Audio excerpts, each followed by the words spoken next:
Back there. Hi, Karen Aguilar, Fox 17 News. Okay. Do you believe that posting the names of federal immigration officers endangers them?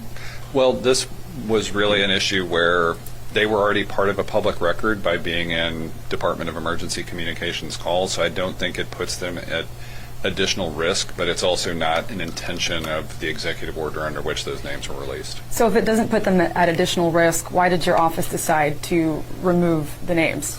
It wasn't an intentional process. We've had primarily using local departments. We've had multiple people whose names have been there, but again, this is something new. We're reviewing it. We've obviously had some concerns from DHS about release of those names.